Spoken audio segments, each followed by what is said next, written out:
Greetings in the name of Jesus Christ. In this video I'd like to discuss the words in the Bible used for hell. There's the Hebrew word Sheol, which means a grave or a pit. Then there's the Greek word Gehenna, which originally the valley of Hinnom, south of Jerusalem, was a garbage dump where people would throw their garbage. Also, the criminal, after he had been killed, would be disposed of there, and there was a constant fire, and so they would be consumed by the fire along with the garbage. And there's the other the other Greek word, Hades, also referred to the grave, but to that word also has been added that it's a place of torture and torment. Then there's the word Tartaroo, a very deep and dark region under the earth where the angels that sinned are being held. And then there's the lake of fire. So we find in the book of Revelations that the lake of fire is mentioned, and I believe it's in Revelations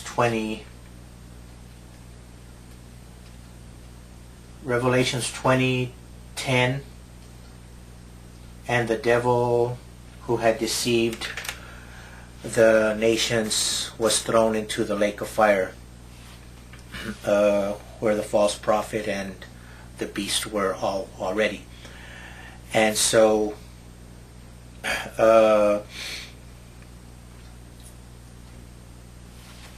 then in Revelation, then a little further down, verse 13, and the sea gave up the dead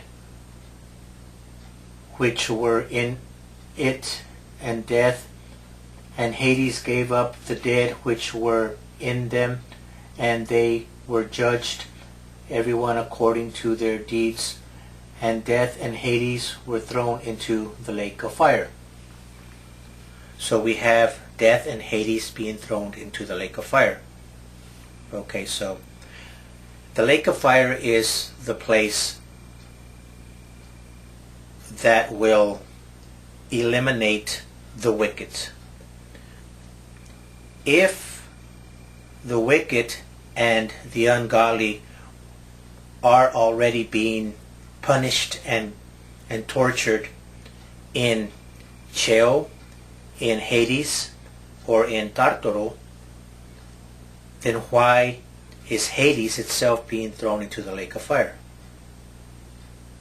which will in time burn out?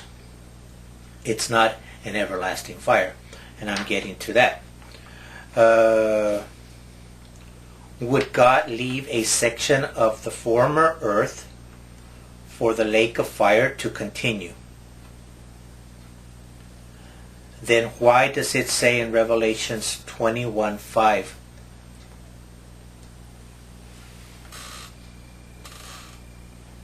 and he who sits on the throne said, behold, I make all things new? And also Revelations 21 verse 4, we besides him doing away with death and tears and mourning and suffering, the former things, the first things that ever existed, are done away with. So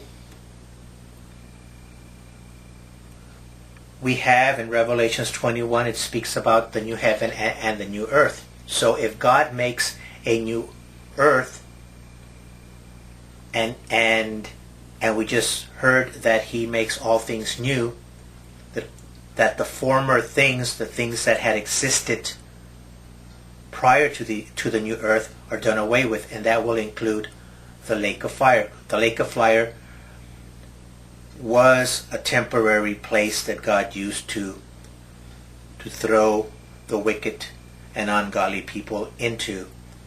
But then, when God made everything new, He didn't just leave a section of the earth not new.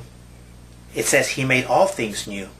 So if all things are made new, then the lake of fire is done away with, and there is no torture and torment that's going on forever. So that's my take on this.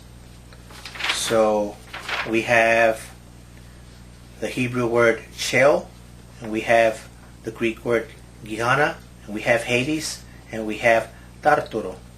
So I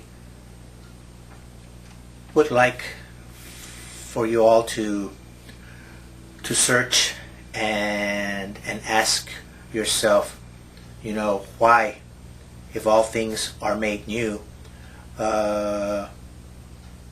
then would God leave a section of the earth not new in its former state? Anyway, thanks for listening. Bye.